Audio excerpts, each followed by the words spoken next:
Hi everyone. Just wanted to come back and talk about, this is Madeline from So Real with Madeline, and we keep it real daily, creating greater lifestyles by changing our status and raising our standards. And a lot of people don't understand that little saying. So changing your status is whatever it is, you're next, you're greater. That's changing your status.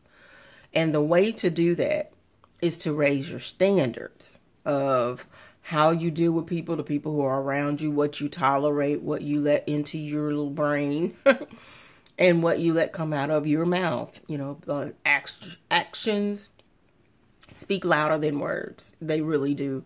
How you respond to situations and circumstances, that really does let individuals know like where you are. And it does change your status. People respect you more. They will come to you, or you become that go-to person.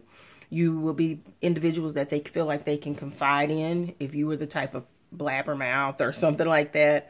And now you're the type that can keep your words. Like you can not share other people's business, not talk about an individual unless you're seeking to get them some type of help. And of course, that person will know that, the one that's confided in you, you can just say, hey, there's someone that I want to connect you to, but let me talk to them first about your situation. And then is it okay for me to give them your number?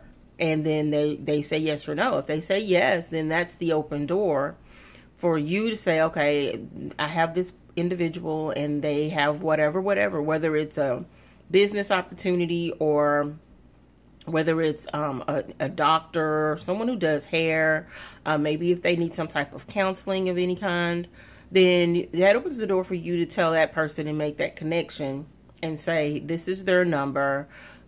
Is it okay if I give them your number so that they can know that that is you calling? Because, you know, nowadays some of us don't pick up the phone if we don't know the number. Stop ducking and dodging. And people leave messages. You know, if you call someone and they don't pick up, that doesn't necessarily mean they don't want to talk to you or they're not serious about getting in connection with you. Like, leave a message. You know, especially if you know it's their text them and say, hey, this is me. I was just calling on the date and time or whatever when we had scheduled or whatever. Send them a reminder, you know, to say, hello, this is Madeline, and I'm checking to see or to confirm our whatever call it is at on whatever date, and then let them have the opportunity to say, okay, yes, or got it, or anything. You know, it is a personal connection. It ain't Facebook, y'all. Sometimes you gotta come off of social media and start connecting with people one-on-one. One thing I do not like is that it has this industry has become so impersonal. We don't talk to people. We talk at each other. We're getting people on webinars and conference calls because I don't have the time. I'm too busy. But you guys, a person can get on the call, forget to mute their lines, and then they're noisy, disrupting the call. It's aggravating, especially for the professional person that's there. They're at home, their kids running all over the place. They haven't gotten in a quiet place where they can truly and seriously listen to the information. But you know, if you tell them to watch a link or a video, they probably won't do that either. So you kind of got to pick your battles. Maybe get them on a conference call with you. You call them and then y'all call together. That's what they call a three-way. Then you can mute them out. You can mute you out. And you can let that individual talk to them and whatever, and discuss whatever it is that they need to discuss. But tell your other person, your friend or family member, and just look, this isn't a professional somebody.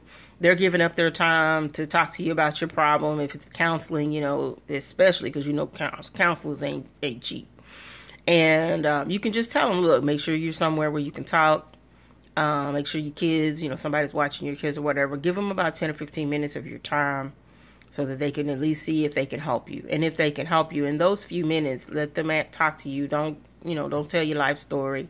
But to just see if we can get you some help, get you some type of support. And that's what you want to do. You just want to interest them. You want to pique their interest to find out what it is that you can do to help them.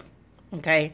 And I know that that's major. And a lot of times we want to flood people with a bunch of information. And I know I do it. I'm guilty. But I just get so excited about what I'm doing. But anyway, this is 5 Minutes with Madeline. Bye.